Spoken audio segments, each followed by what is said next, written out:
So there I was, on the march, with a sheep and a pig and a chicken and a message. And all I could think about was, how did it come to this? I was supposed to be making a programme about disgusting meat. Not that bad. But let me tell you, it was a journey involving, amongst other things, a load of chicken skin. Oh, jeez.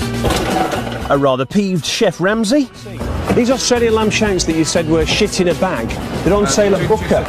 They're on sale at Booker at the moment, and as you're the face of Booker... A fish. It worked! They couldn't keep away from the bathroom! Look at this! Look at it! Some meat-making machinery. He just wants to know a bit more about the process, how it works, how... That I wasn't allowed to see. Some young ladies in bat bikinis. Whoa! Look at me! Oh Look my at me! My goodness. Nice baths. And a whole load of techniques our food manufacturers use to put far less meat and far more crap into their products, and how they get away with slipping in the bits of animal that you probably don't want to be eating. But anyway, I now had a message for the Food Standards Agency. We can't write shit. What? We're not allowed to write shit. Why not? We're the BBC, we're expected to maintain certain standards. That's what, you know, that's the point we're making. You know, by eating this shit, you can save animals.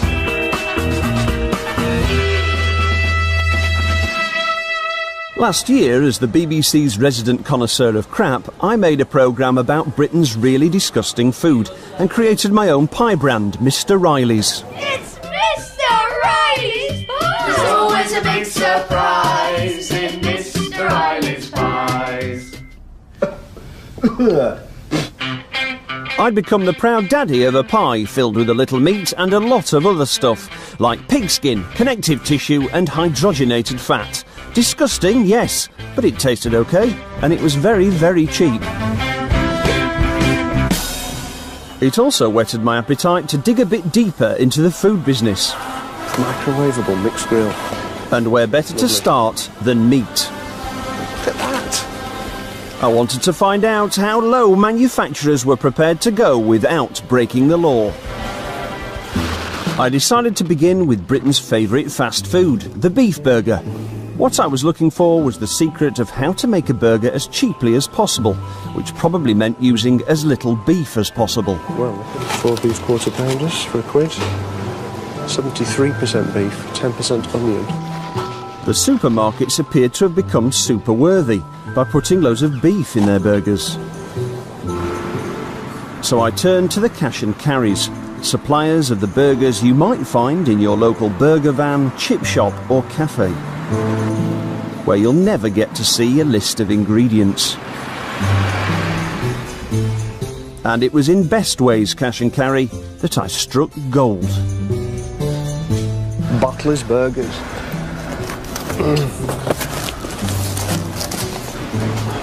Beef, 47%. Beef hearts, 21%.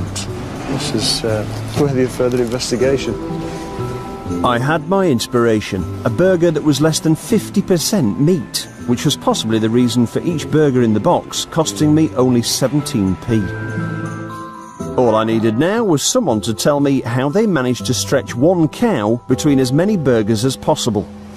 That man was Richard Guy from the Real Meat Company, a cow-rearing visionary. They've been interesting with the terminology here. By putting the word economy in between seasoned and burgers, they can roll all the way down to 47%, less than half. If you're going to call a beef burger, it's actually got to have 62% in it, which still ain't what I'd call a beef burger, but in European law, that you can get away with. So hang on, 47% then, so that is the legal minimum that you can do. And these guys are skimming right on it. You know, in a way, these are very clever people. They have managed to create a burger that's right at the legal limit. So if you've been making your beef burgers to the letter of the law and using 62% beef, stop right there, because the FSA, our Food Standards Agency, have decreed that by just inserting the magic word economy, you can drop the beef percentage right down to 47%. Of course, that leaves you having to make over half your burger out of other things.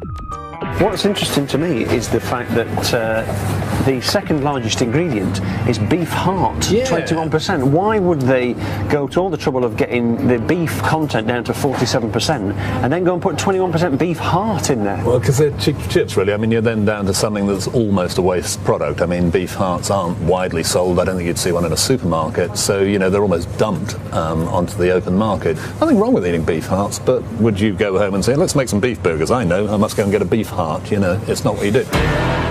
Well, if your name was Mr. Riley, that's exactly what you'd do. Richard was going to help me create my own economy burger, inspired by the ingredients listed on the Batley's Economy Burger box. Is this beef? Yeah, this is beef tail. Oh, is that tripe? Oh, yeah, that looks horrible. Tripe. First, we needed to get hold of that vital cow ingredient, the heart. Look at the size of it. Yeah, it's all protein with a little bit of fat on the outside. An unhealthy cow. Looks perfect. Obviously, my burger was not going to be only heart. We did have to use some other bits of the cow. Any old beef will do for what we're doing. Okay, what's this thing here? It's got a nose. A nose. Oh, it's a nose. Oh, yes. Oh, we'll take that then. And do you have any actual beef fat on its own? Just fat. Yeah, could we have some of that as well? That's it there. Do you usually sell beef fat? It's rubbish, isn't it, really? Yeah. Probably just throw it in the bin. Yeah. So, but we'll have it. It weighs a ton, this. I'll tell you what, we're going to do a lot of burgers out of this mixture. Oh. It was time to reverse engineer a burger for Mr. Riley. Richard had an in a posh butcher's. Very posh. I'll actually have to make a phone call to see if you can put cow nose in. I don't know what part of the animal that counts on. Can you put a cow's nose in a burger? Is that beef? Definitely not. Don't despair if you've already rushed out and purchased a cow's nose. If you remove its hairs by waxing or shaving, you might find a place for it in some sort of a stew.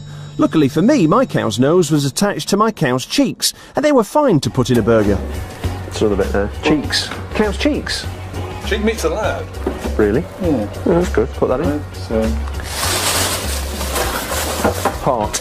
Yeah, that's quite nice, isn't it? Yeah, it's like any heart. It's just a muscle. Oh, look at that, look at that. Oh, it's like a banjo. I bet that's a bit chewy. Of the meat we put in, we can include within that meat 25% fat, and then we can add fat in after as well. That's lovely, lovely white, thick, saturated fat.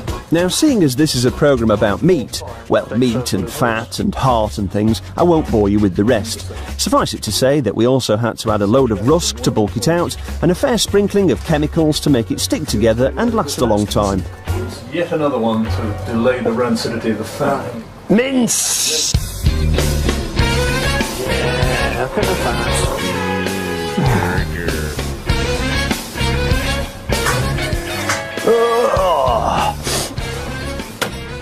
Okay, so the moment of truth, chaps. Should we do the medium? I should do pretty well done, actually.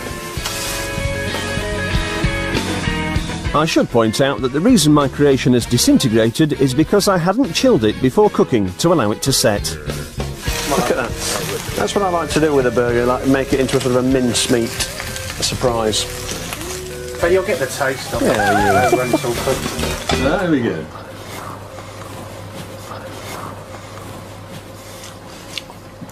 Horrible. It's gooey, isn't it? Horrible. I'm doing Chandler. Not that bad. It struck me that when we eat economy burgers like these beauties, we never get to appreciate their genius, because we've no idea what's in them. I decided to take my own Batley's-inspired economy burgers to the street and reveal all. And I got in Scott, a food expert fellow, to make sure they didn't fall apart this time. Look at that meaty goodness. I was in the mood for something hot and tasty. Hi there. Do you want to come and try some barely legal burgers? Well, it's 47% beef. Oh, that's too big right there. And what's the other 50? Well, you know, water and rusk, and it's 21% beef heart. Oh, wicked. Oh, that's amazing. It didn't take many burgers or many cow hearts before I was ready to draw some conclusions. By and large, people have liked the taste of the burger. I had sheep's testicles in Mongolia and they weren't very nice, but I think it's alright.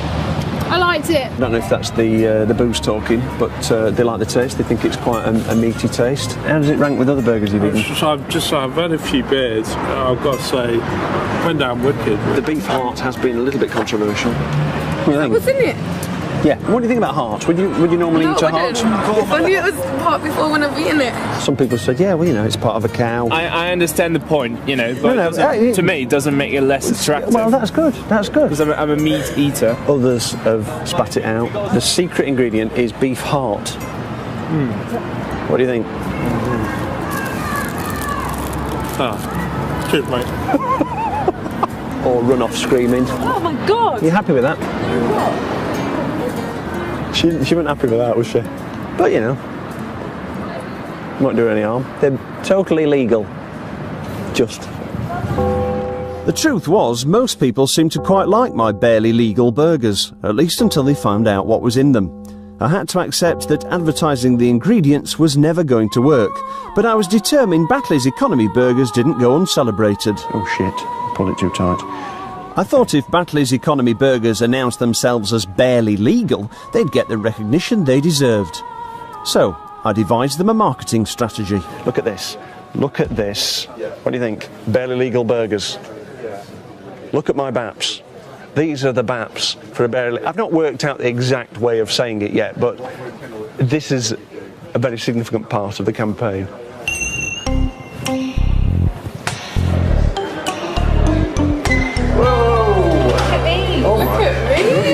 Look, I can't. Oh my goodness. Nice BAPs. Yes, great. You are 18, aren't you? Yes. Yeah. Over 18. Over 18, good. Yeah, because I've just lost my thread. What I was going to say, looking good. Shall we crack on to the burger place? Right, okay, go. Great, come on then. What we're doing is we're going to this big cash and carry company that sell these burgers, and we're coming up with a new advertising campaign because they are on the legal limit of how much beef you can put in. Yeah. We're saying, you know, shout about it, make it into an asset. Don't hide it. Let's say these are barely legal burgers. That way they seem more edgy, they seem more exciting. It's sort of like, yeah, ooh, it's a bit naughty, isn't it? It's a bit naughty. And when we get there, part of the advertising is a song. So let me teach it to you. Batley's economy burgers are barely illegal. Batley's economy burgers are a barely legal treat. They're a cheeky mealtime treat, a cheeky mealtime treat. If you're not that keen on beef and want an organ between your teeth. They're a cheeky mealtime, but it is an organ. It's the heart which is an organ. Yes. I can't believe that. Yeah, 21% beef heart. Would you eat a burger like that? No. We'd arrived at Bestway, not only the place where you can buy the Batley's economy burger, but the actual company which owns Batley's itself. The lawyers wish me to point out once more that these economy burgers are legal and do comply with food standards regulations. Me, I thought barely legal had that covered, but anyway, I've said it now. Who would like a free lunch? Batley's economy burgers, a tasty mealtime treat. Batley's barely legal burgers, edgy, dangerous, different. In fact, we've got a song. Batley's economy burgers are barely legal. Batley's economy's burgers are a very legal treat.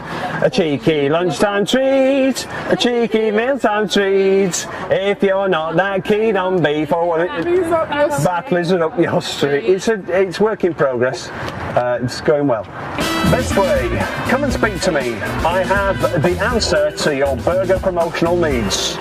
The Batley's economy beef burger is barely legal. We take our hats off to you, but why not shout it from the rooftops? Batley's barely legal burgers. Sounds a little bit naughty, doesn't it? And the young people up and down the land, they're rebellious, they want to look like they're a bit cool. Hey, you, what are you eating that burger for? It's 100% beef, that's rubbish. Get one of these. It's barely legal because I'm a bit of a nutter. I mean, you could rewrite the song. You could do one a bit more. When I get a burger, I want it to be barely legal. See where I'm going with that? Yeah. Hello. Hi there. Alex Riley from the BBC. We're basically doing an advertising campaign for the economy beef burger. Do you have authorisation to do this? We've spoken to the PR person, but... And he's given you okay to Well, no, he said he couldn't set something up, so we thought we'd just come down and just have a chat about it, basically. But we're saying that, you know, it's 47% beef, which is the legal minimum. It's something to be proud of. Sorry. It's the barely legal burger. Sorry, but I've never asked you to determine what's illegal. Are you sure? This is... All right, thanks very much.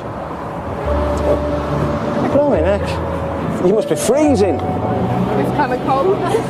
Let's have a group hug. While you look at some completely irrelevant cows wandering through a quiet housing estate, let me read you the message Bestway sent me. Our research confirms that there are beef burger products with the same and also with less beef content available legally in the UK. The product in question represents about 7% of its manufacturer's production run of products with the same specification, and is popular with caterers, including burger vans, who are looking to provide food to consumers at a certain price point. They also said their economy burgers contain more beef than what's printed on the box. Now, I don't want to be pedantic, but let me assure you I'd been to every major supermarket and the top 5 cash and carries, and there was no burger to compare. I was back on the lookout for more disgusting meat when I happened to get a steer from Chef Ramsay. What in the fuck is inside the lamb shank? And how long has that been cooked for? For a dish never to be refrigerated? That's all chemicals, isn't it? Chef Ramsay was getting very irate about some Australian lamb shanks. They appeared to be a clever way of passing off cheap cuts of meat as a gourmet meal and contained a fair few chemicals. Do you feel like having a shit? Thank fuck I didn't eat it. Sugar, flavourings, colour, E, 150D, fuck me. I'm surprised you haven't fucking killed off half the population in Oakhampton. Chef Ramsay had even coined a neat phrase for this phenomenon: shit in a plastic bag. When you bought that shit in a plastic bag, you tried to... Mr. Riley had a new inspiration: gastropub favourite, the lamb shank. As a cut, the shank is cheap, and coming from a tough muscled area, it requires a lengthy period of cooking to avoid it being completely inedible. But these Australian babies can be microwaved in just 9 minutes and can sit in a box for a year without refrigeration. Brilliant! I had a tip-off that Australian lamb shanks were on sale at a popular cash and carry.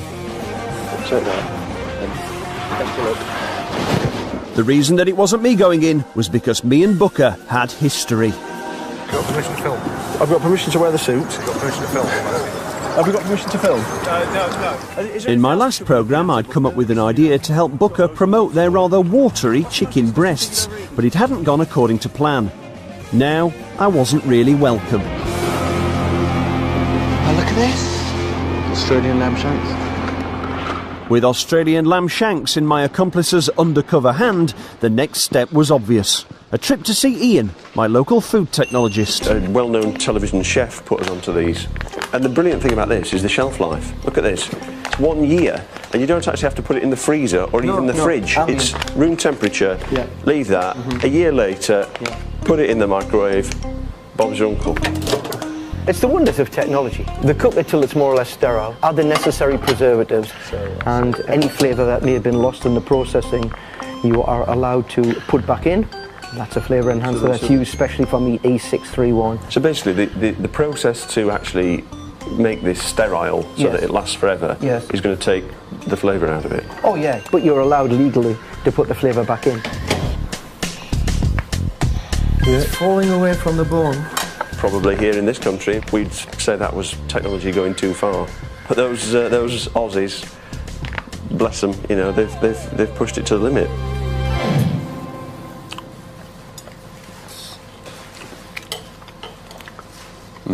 It tastes very good. It seemed perfectly right for Chef Ramsay to take against the Australian lamb shank, but then I remembered something about the place it was being sold. I've opened the catalogue for Booker, and who should be in the front but celebrity chef Mr. Gordon Ramsay. Not only was Gordon in last year's Booker catalogue, Gordon Ramsay Holdings had a consultancy agreement with Booker. With Chef Ramsay not having the best of times in the paper, and before anyone had the temerity to accuse him of hypocrisy, I thought I'd better let him know he could be on the verge of another PR disaster. I called his people.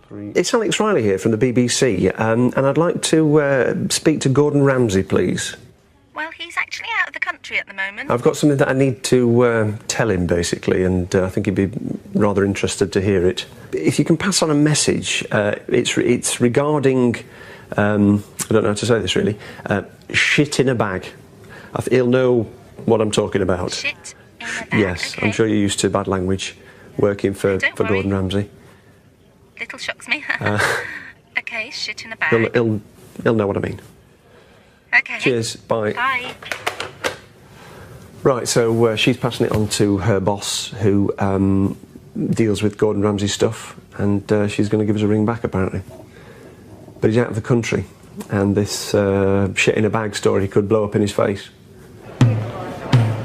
I couldn't hang around waiting for Gordon, so I decided to turn my attention to the cheap end of the chicken business. And where better to start than a huge international food expo in London.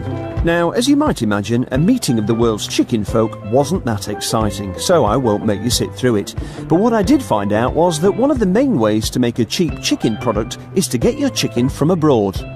Eastern Europe now is becoming a major player. There's more product now coming out of Poland and Hungary. And again, you've also got your Brazil, your Thailand.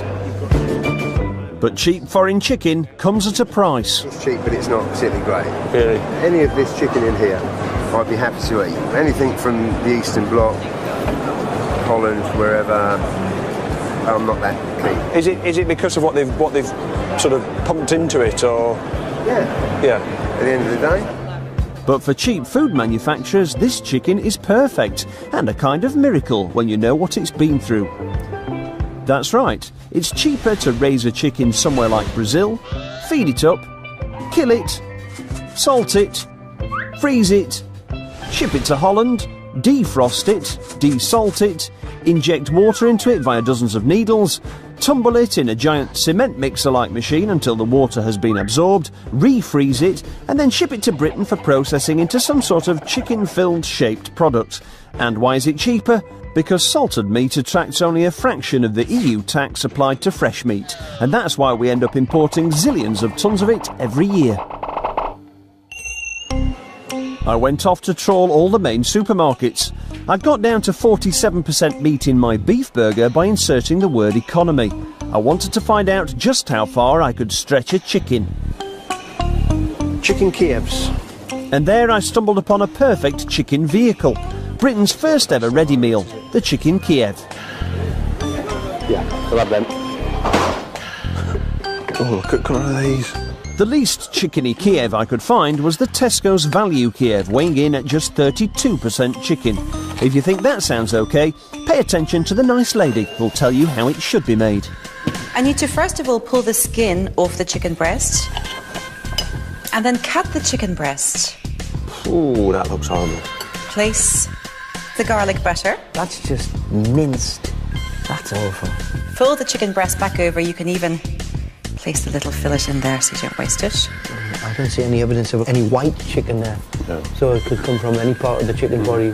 Place the breaded chicken into the hot pan. It just has none of the characteristics of chicken as we know it.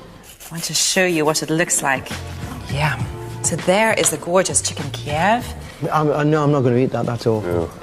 I'm sure it's not going to harm you in the slightest, except that it does nothing for me from an organoleptic point of view, shall we say. Come again? From a sensorial point of view, okay. I'd learned two things, a new word and that I should go and talk to Tesco. Tesco didn't want to talk to me, but they sent me an email. Chicken Kiev is a dish consisting of many ingredients, including chicken, a seasoned butter filling and breadcrumbs, so the amount of poultry will vary from recipe to recipe. We produce a range of chicken Kievs from value to finest to high standards, and to suit all tastes and pockets. They are clearly labelled with ingredients so that customers can make an informed choice. I had a sneaky feeling that the customers opting for less than a third chicken in their Kievs were probably broke. At Sheffield Hallam University, I had some students ready to help Mr. Riley find out just how far we could push the Kiev while remaining within the regulations of our Food Standards Agency. This is chicken trim, which has been taken off the carcass after the breast meat's been removed. So look at that. That is the amount of chicken that we're going to put into 12 Kievs. You've got your skin. Does the chicken skin help it stick together? Does it help it feel firmer? Are there any sort of technical advantages to the skin or that helps? No. Okay, but some financial ones. The chicken fat. Oh, jeez. Oh, it's so it has got a little slimy, bit isn't it? Yeah, which so you'd slippery. expect. It's also got some, connective tissues in there. And this is the soya flour. So that's going to help it bind. When you cook it, less water and fat will just sort of run out of it. Yeah. I soon had a combination of cheap chicken bits, rusk, chemicals and water. Lovely, isn't it? It looks very appetising now, I think. Nice and gently. A few finishing touches later, and Mr. Riley had his very own chicken Kiev, using a very chicken-friendly world record of only 10% chicken meat. But was it legal? I needed a food labelling advisor, and luckily there was one called Jamie just around the corner. I've got this chicken Kiev, and the biggest ingredient is chicken skin. The actual amount of chicken meat constitutes only 10% of the overall product. Can I actually call it a chicken Kiev? You can, and the main reason for that is chicken Kiev isn't one of the terms that is legally controlled in terms of a minimum amount of meat. Really? So maybe I've put too much chicken in it? Well, you've got to make sure that the product that you're producing would not mislead the consumer, and it would be what an average consumer would expect a chicken Kiev to be. But, if this only had 1% chicken in it, but it had garlic, butter, and it had breadcrumbs, could I still call it a chicken Kiev? I think you'd be pushing the boundaries there. Thanks to the Food Standard Agency's lack of chicken Kiev regulations, I now had a product with only 10% chicken. Or did I? I knew I'd only put 10% actual meat into my Kiev, but regulations allow a certain amount of chicken skin, fat and connective tissue to also be counted as meat. Jamie put my ingredients into his computer to work out what percentage of meat I could legally claim on the label, according to FSA guidelines. The actual meat content did actually increase to about 19%. We've almost doubled the meat content via putting it into your computer. Yeah. That's fantastic, that. Thank you. I'm sure. I'm sure that will help us push this to unsuspecting consumers. Within the letter of the law. At the push of a button, I'd transformed skin, fat and connective tissue into chicken meat. It was time to take Mr. Riley's chicken Kiev to visit some professional eaters. For the purposes of good experimentation and to prove that the students could cook nice food, they made a comparison Kiev from 100% minced chicken breast. Now obviously mine was actually 4 times as bad for you, but then it could be sold for a quarter of the price, if anyone could stomach it. In a sensory chamber tinted green to prevent visual stimuli affecting the result, the Kievs were rated on appearance, aroma and taste. Then personal emotive feedback was sought. It was soon clear from the handy colour coding of blue for good and red for bad that both Kievs had issues. No chicken smell, bland. And that even trained palates don't agree on everything. No garlic. Too much garlic. Bring on the acceptability graphic. Texture. Aroma. Flavour. Appearance. I won that one. Overall. And guess what? You all 10 of you preferred the premium product. So, well done. But before you sell your shares in Mr. Riley, let's remove the premium product from our graphic. On balance, when we look at the actual scores, it's not like it's unacceptable. No. It's slightly acceptable. So it sort of can pass. Yeah. Mr. Riley had come up with a slightly acceptable but completely legal chicken Kiev with 19%, well, really 10% chicken. But before I could get my Kiev to market, something came up. Chef Ramsay was back in town, and this was my chance to warn him that Booker, a company he promoted, was selling the very lamb shanks that he'd called shit in a bag. They were just round the corner, behind Waterstones on Piccadilly, where Gordon is supposed to be doing a book signing. I've got my Australian lamb shanks here, and I'm hoping to be able to get to him and warn him that Booker are selling these lamb shanks. You know, we're just trying to help. Hopefully he'll take what I've got to say in good parts, and I know he swears a lot, but I don't think he's necessarily a violent man. I bloody hope not. So I'm just going to say what I've got to say and hope that he can save himself from more embarrassment.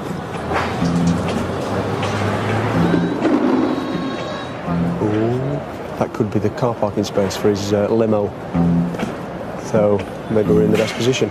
This could be it. This could be it. Is this him? Gordon, Alex Riley from the BBC. These Australian lamb shanks that you said were shit in a bag, they're on sale at Booker. They're on sale at Booker at the moment, and as you're the face of Booker, Can we just clarify one thing? What? First of all, I'm not the face of Booker. Okay. So what but do you work say? for them, don't you? You do No, I some don't work promotion for them. No, I don't. Clearly, we're live. I'd really appreciate if you got your facts right. As we weren't actually live, I might as well let you know when Chef Ramsay's fact correcting was in fact incorrect. Let me just explain. When I first came across them, they weren't even allowed to go in the refrigeration unit. Yeah, the ambient temperature. Yeah, that's right. And it was lamb that was sourced from New Zealand. That's Chef Ramsay's first fact-correcting error. I had the box, and it was from Australia, not New Zealand. My embarrassment was the fact that how can you call that freshly cooked? Okay, that doesn't even sit. Exactly. Can I just finish my sentence, please? Yeah. Doesn't even sit in a fridge. Yeah. 365 days out on the floor, exactly. And you're charging £15 for it and calling it local lamb from New Zealand. I've done the Australia thing, and maybe it's a bit petty to point out that it was being sold for £11, not 15. But I'm sure Gordon wasn't just on about the wording of the menu, but the lamb having enough chemicals to kill off half of Oakhampton. Let's just get one thing incredibly clear. Yeah. I am not the face of Booker. Not the face of Booker. We'd better come back to that one. I don't have a range of food in there. But you're in their brochure. You're factually incorrect. I'm not in their brochure, and I'm not representing them. Yeah, I'd better come back to that one. But they are selling it. Just so you know. I mean, you probably weren't aware of that. That's all I'm saying. I'm totally aware of the fact they are selling it. Oh, really? Okay. But that's got nothing to do with me whatsoever. Okay, but that's fine. Well, that's good. That's great. Well, just so you know. Not in the brochure. At least that should be easy to check. I went to find out. The brochure at the time was for spring 2009. I've just got the Booker catalogue here, and I'm just going to check. Oh, hello. Inside cover. Plain Speaking with Gordon Ramsay. Oh, page 61. Saving money in a tough climate. Gordon Ramsay takes us through some of his top money-saving advice. Well, you know, certainly looks like Gordon Ramsay to me. Catering recipes by Gordon Ramsay. There's one there, smoked salmon and horseradish cream tartlets. Another one here, white onion soup with mature cheddar by Gordon Ramsay. And there's a photograph of Gordon, or somebody who looks very much like Gordon, up there in the top right-hand corner on each of those 9 recipes. If it's not him, then who on earth is it? I mean, what's it going to feel like when he finds out that somebody's been passing themselves off as Gordon Ramsay in the Booker catalogue, and it's not actually Gordon Ramsay? Ooh. I'll tell you what, I'll have a look on the website. The same mysterious Gordon lookalike seemed to be plastered all over the Booker website, with his name and the name of Booker appearing very close together. But then the summer 2009 brochure came out, and the Gordon lookalike had vanished, and he was gone from the website. I thought I'd better find out what had been going on. Basically, I think somebody might be impersonating Gordon. Sorry, what's he implying? Well, I'm just saying that he's said to me that he's definitely not in the brochure.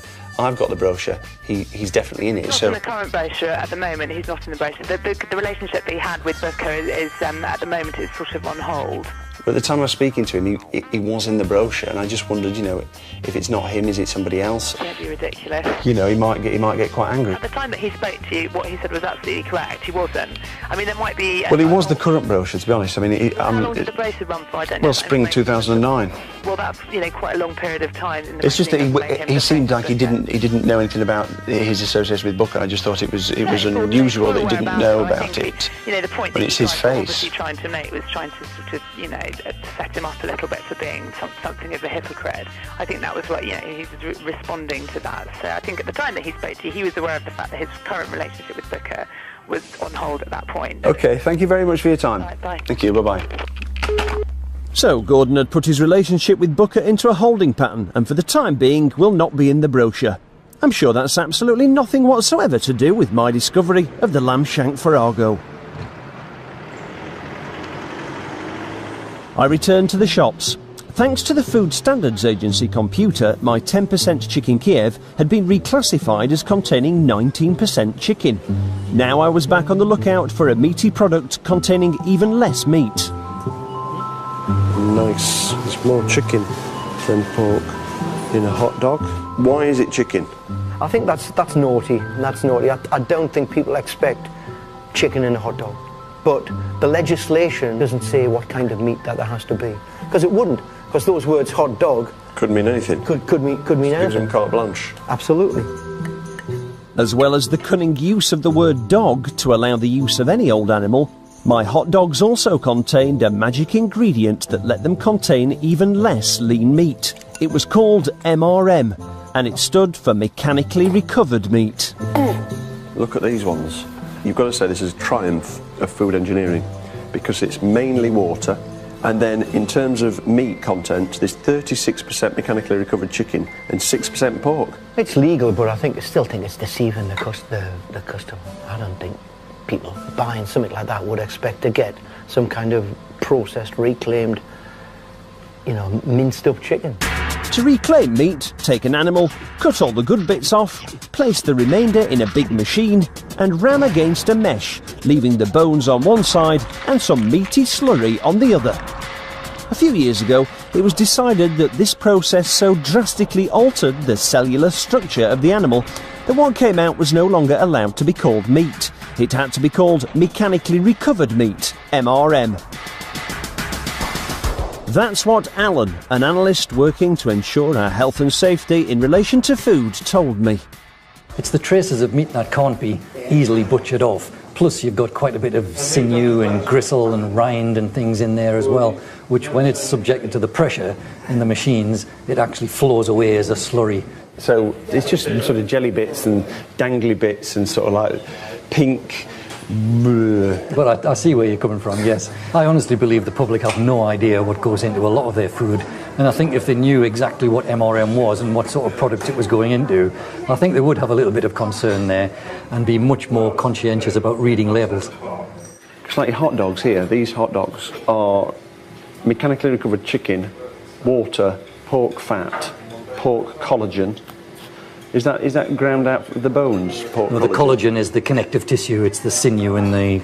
Right. So basically that is just MRM with fat. And some connective tissue, some which connective is the... tissue. Give it a bit of bite. A bit of bite, yes. There's no meat in that at all. There's no meat in this at all. Hot dogs in brine. Totally meat-free. Vegetarians, come on. Meet me halfway. It was the holy grail. Hot dogs obviously weren't dog, they were chicken, and I had found some that weren't 50%, they weren't 40, they weren't 30, they weren't 20, they weren't 10. They were a meat product with precisely 0% meat.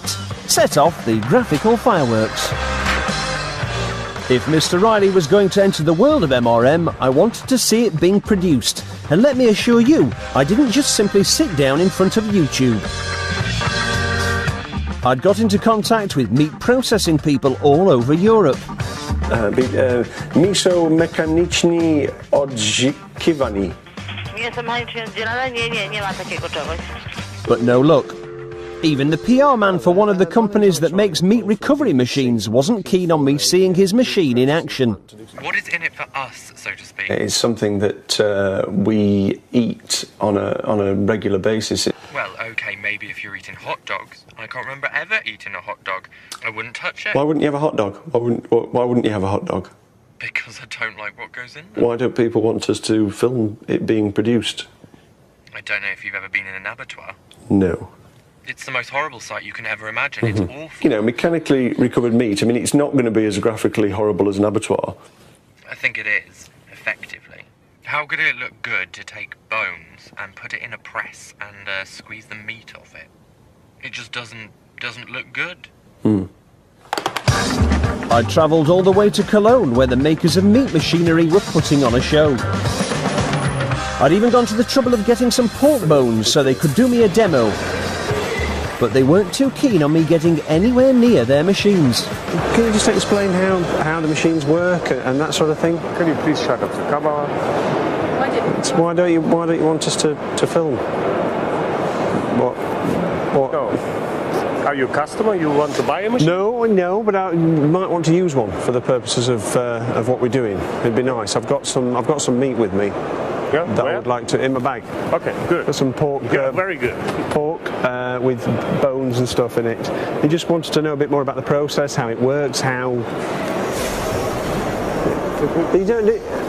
Oh, wait a second.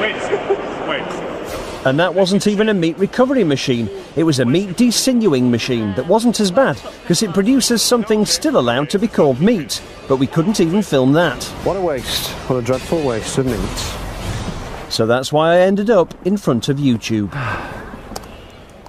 Okay. Oh, here we go. Here's the machine. He's popping the bones in.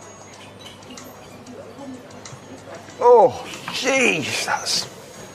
Oh, it's just plopping out into the tub. I mean, it's the consistency and the appearance of dog turds. You would never guess that was meat in any form. Look at that.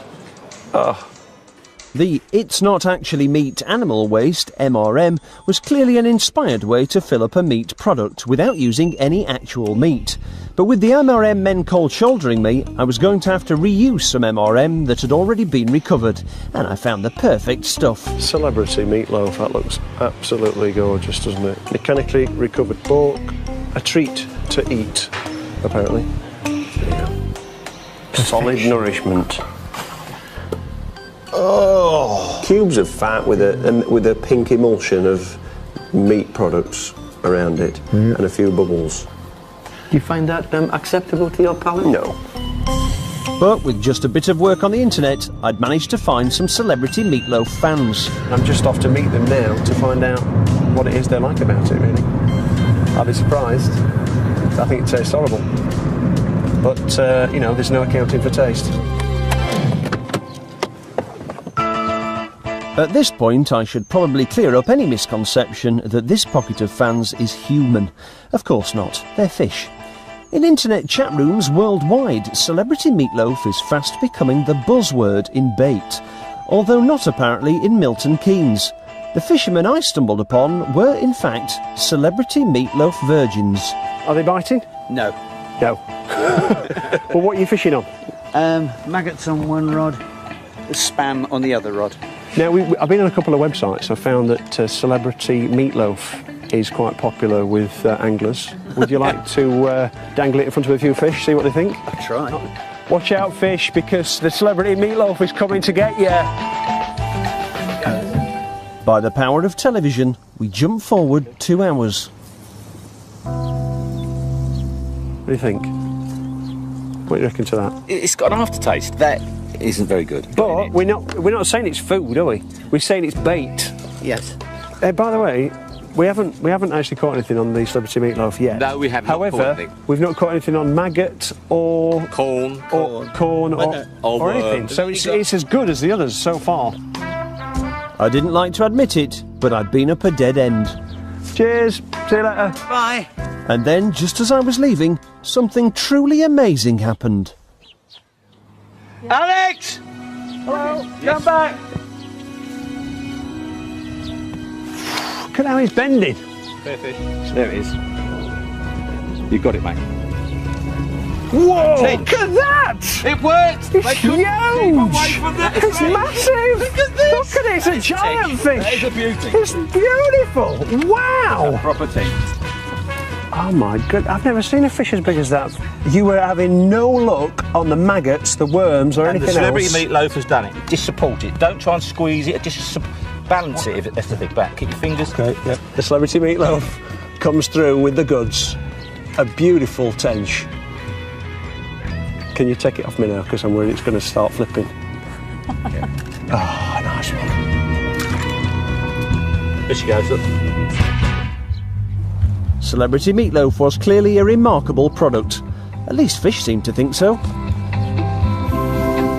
I was on my way to Denmark, where, due to rather more lax animal welfare regulations, pork is very cheap to produce, making it home to 40% of the pigs that end up in UK piggy products, including Celebrity Meatloaf. The makers of Celebrity Meatloaf had already let me in on some interesting information. The luncheon meat product that is not considered to be of high quality in some parts of Europe is considered a delicacy in Okinawa. A delicacy. Okinawans being fans of MRM was fairly momentous news, because the Okinawans are a special people. Okinawans are known for their longevity. Individuals live longer on this Japanese island than anywhere in the world. Now, I'm sure they weren't attempting to imply any link between MRM and longevity, but the whole Japan thing had given me inspiration as to how Mr. Riley and Tulip, the Celebrity Meatloaf manufacturers, could link up. My appointment was with Rune, the Celebrity Meatloaf publicity man, the man who I was sure could tell me everything I needed to know. Nice place. So, what do you know about Celebrity Meatloaf? Tell me about the idea behind it, or the target market. What's the thought there? I'm afraid I can't tell you much about the target market for this product, actually, because it's a very old product. It was launched in 1960. And, really? This is not a brand that we do a lot to market. It's a low price, very low price brand. But as long as there is a demand for this product, yes, then we're selling it. So basically, these poor quality things are aimed at the poor. They're aimed at the people who choose to buy those products. I must admit, it would never be one of my own personal favorites, because that's the way I choose. But we are also. Have you tried it? Have you tasted it? Yeah, I have tasted it, and it's fine. It's safe to eat. And yes. It's safe. No, it's not poisonous. But it's stuff that would normally be, discarded. Then you're sort of making the most of the waste. No, I wouldn't call it waste. It's a way that you can use technology to get the meat that you couldn't get out before. It was time to make my proposal. I've got some ideas for Riley's to use Celebrity Meatloaf in products that would appeal both to people in the UK, the younger, trendier market, and let's face it, they're on a budget, and also over in Japan. I've actually taken the liberty of mocking up a presentation pack. What I'm thinking is Riley's Celebrity Meatloaf Sushi. This is a great way of relaunching Celebrity Meatloaf. Can I have a piece? Yes, please do. And it has been chilled and so on? It has. What do you think? That's okay. Just when I thought things were going really well, they suddenly weren't. It's not a new idea. Really? So it has been done for years? I can't believe it. It was time to face the truth. I thought Mr. Riley could be a player in the cheap meat market, but they had it all sewn up. No matter what rubbish I thought up, it was already on sale. And in this case, it even had its own bizarre advert. It looks exactly the same as our sushi. Yeah, it does. I was a bit disappointed. But what I couldn't stop thinking was, if Celebrity Meatloaf was so great and non-poisonous, why weren't the Danes selling it to themselves? But it's nice of the Danes to collect together all their leftover bits of pork and put them in tins and sell them to economically disadvantaged people in the UK.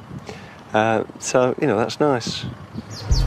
For some reason, Britain appeared to be a welcoming home for less than meaty meat products from abroad. And maybe that reason is the Food Standards Agency.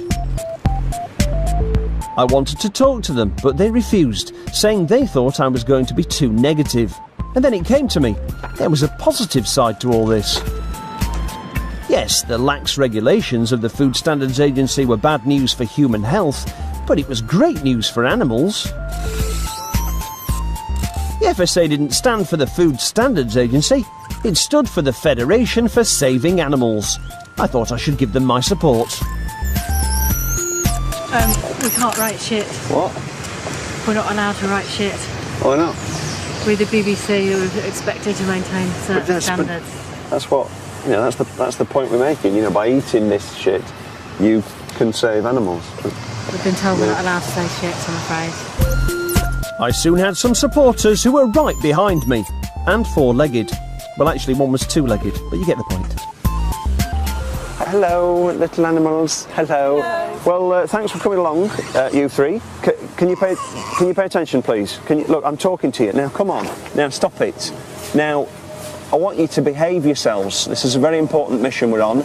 These people have been very kind to you by allowing us to use very few animals in our meat products, and I'd appreciate it if you looked your best, smiled, didn't make any unusual noises, and if you must go to the toilet, can you be discreet about it, please? On the count of 3, let me hear you say, yeah! 1, 2, 3. He did it! He actually did it! Steady. Steady. Hello, we'd like to say thank you to the Food Standards Agency for your rules on meat products. Thank you. It's been a revelation to Mr. Riley's brand. We've been able to make a very small amount of meat go a very long way indeed. 47% beef burgers inspired. If you think about it, each cow makes twice the number of burgers, and by using fewer bits of meat we can use fewer animals, and these animals here today are grateful. They were saved from a slaughterhouse. We were making some chicken Kievs. We didn't need that much chicken, but we were delighted to be able to do it all within the regulations and claim the skin and the fat as meat. So 10% meat became 19% meat. Thanks guys, and I'd like to say on behalf of Anthony, Trixie and what's the other one called? Clarissa. Thank you. They're having a lovely day out in London today that they wouldn't have been able to have if the Food Standards Agency regulations were a little bit tighter. So thanks again. I thought my cuddly little friends might have got the FSA running out for a chat, but then I realised why it wasn't working. They weren't in there. They were actually stood behind me, apparently waiting for a bus. Can you have a chat with us? We're from the BBC. Yeah, I'll let you go and I'll come chat with people at the press office, but you can put a bid in through the official claims. But we have already asked them, and they said that they didn't want to speak to us because they thought we were going to be negative. But you know, we've got a positive. Not at all. I mean, we always talk to the media wherever we can. So that's not what we're told. So we've just come down on the off chance, hoping that we could possibly have a chat with somebody while we were here, just for 5 minutes.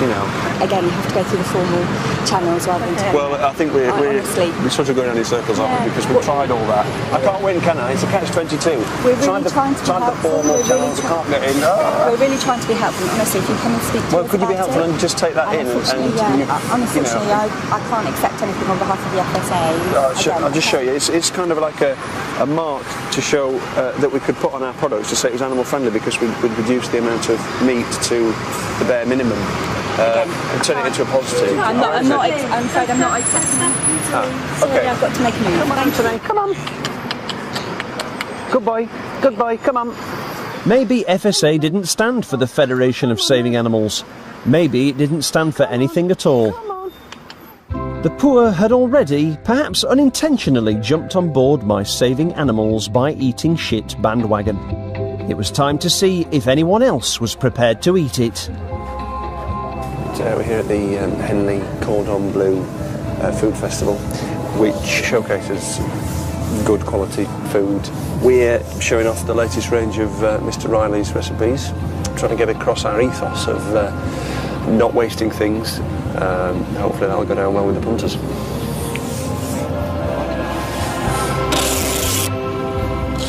Shit.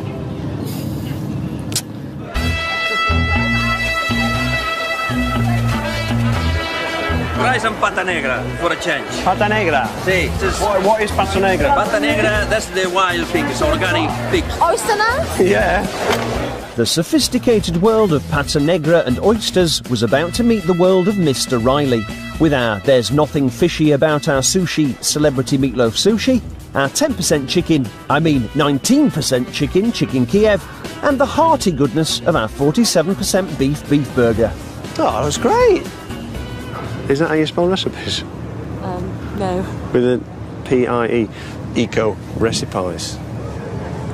We'll see if we get any strong reactions and act accordingly.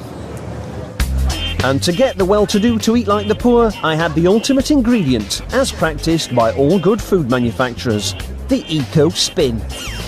We've got some eco recipes, eco in the sense of economy and ecological in the terms of sort of trying to reduce the impact on the environment. We're not using as many animals in the production. Now this is mainly mechanically recovered meat. It's almost like a byproduct of the pig, so you're not using as many pigs, you're not spending the money on the feed and the transportation, all that sort of thing. We're doing economy with an ecological bent. So it's a nice chicken, a nice friendly, organic, free range? No. The philosophy is we want to try and reduce the consumption of chickens. Chicken fat is no good, is it? No, I mean, you know, a diet high in fat is obviously bad for you, isn't it? But it means that, you know, the environmental impact of chicken farming is reduced because we are effectively using fewer chickens. Yes, I know you're using fewer chickens. It wasn't long before I realised what Eco Spin does. It works!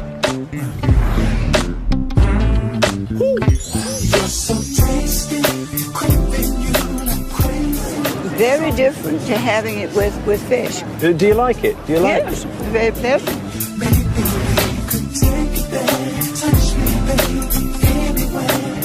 Delicious. To be honest, some kebabs are a bit dry. That's how I prefer it with more succulent. Yeah, with the fat. It's quite moist throughout it, you know.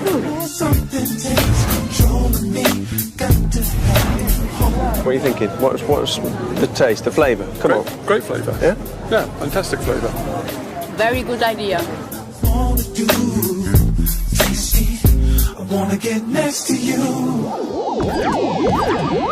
So I'd reached a conclusion. For years, the FSA had allowed manufacturers to fill whole ranges of food with very little meat and lots of fat, skin and other crap to sell to the financially challenged. But I now knew it was an inspired policy. It saved animals. It saved the planet. And ultimately, we're a nation that deep down quite likes the taste of complete rubbish. Well, it's safe to say I'm a veggie now. Britain's Really Disgusting Food is back next Monday at 9. Next up on BBC Three, there's another chance to see tonight's EastEnders.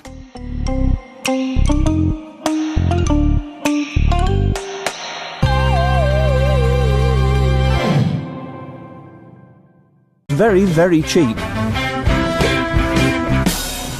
It also whetted my appetite to dig a bit deeper into the food business. Microwavable mixed grill.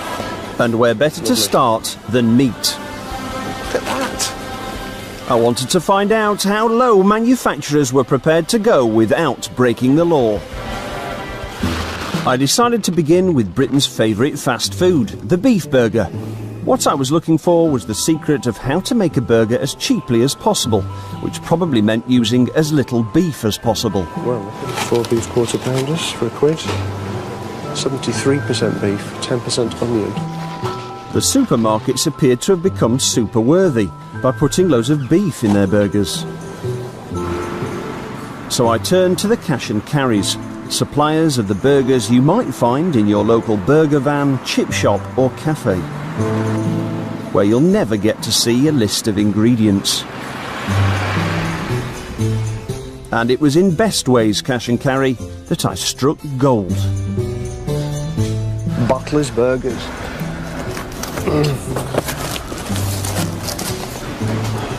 Beef, 47%. Beef hearts, 21%. This is worthy of further investigation. I had my inspiration, a burger that was less than 50% meat, which was possibly the reason for each burger in the box costing me only 17p. All I needed now was someone to tell me how they managed to stretch one cow between as many burgers as possible. That man was Richard Guy from the Real Meat Company, a cow-rearing visionary. They've been interesting with the terminology here. By putting the word economy in between seasoned and burgers, they can roll all the way down to 47%, less than half. If you're going to call a beef burger, it's actually got to have 62% in it, which still ain't what I'd call a beef burger, but in European law, that you can get away with. So hang on, 47% then, so that is the legal minimum that you can do. And these guys are skimming right on it. You know, in a way, these... Richard had an in a posh butcher's. Very posh. I'll actually have to make a phone call to see if you can put cow nose in. I don't know what part of the animal that counts on. Can you put a cow's nose in a burger? Is that beef? Definitely not. Don't despair if you've already rushed out and purchased a cow's nose. If you remove its hairs by waxing or shaving, you might find a place for it in some sort of a stew. Luckily for me, my cow's nose was attached to my cow's cheeks, and they were fine to put in a burger. It's another bit there. Cheeks. Cow's cheeks. Cheek meat's allowed. Really? Yeah. Oh, that's good. Put that in. Heart. Yeah, that's quite nice, isn't it? Yeah, it's like any heart. It's just a muscle. Oh, look at that, look at that. Oh, it's like a banjo. I bet that's a bit chewy. Of the meat we put in, we can include within that meat 25% fat, and then we can add fat in after as well.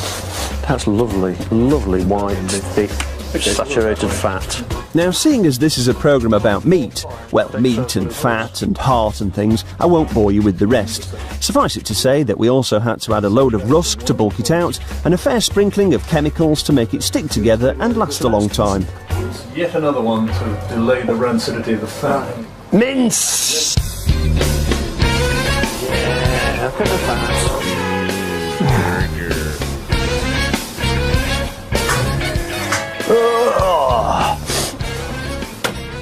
Okay, so the moment of truth, chaps.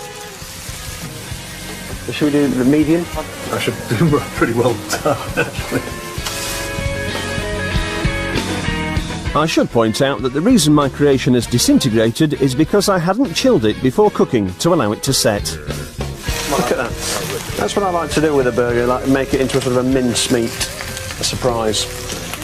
But you'll get the taste of it when it's all cooked. There we go.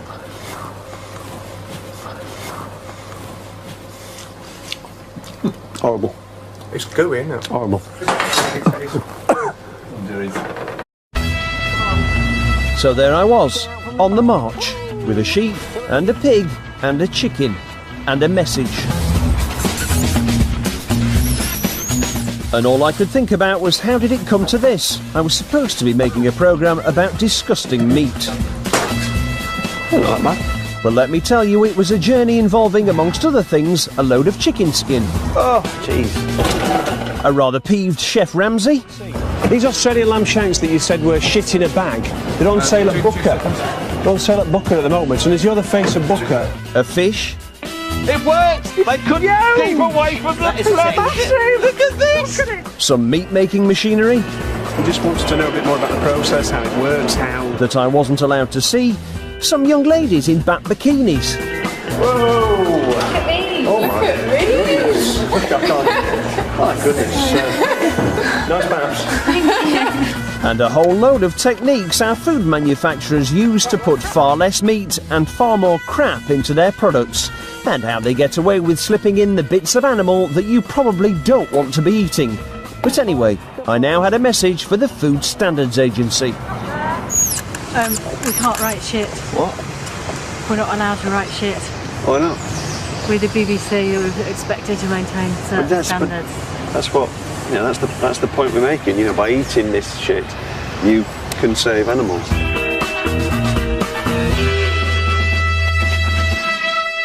Last year, as the BBC's resident connoisseur of crap, I made a programme about Britain's really disgusting food and created my own pie brand, Mr. Riley's. It's Mr.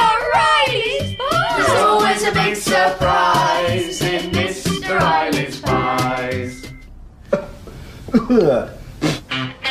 I'd become the proud daddy of a pie filled with a little meat and a lot of other stuff, like pigskin, connective tissue and hydrogenated fat. Disgusting, yes, but it tasted okay, and it was... Not that bad.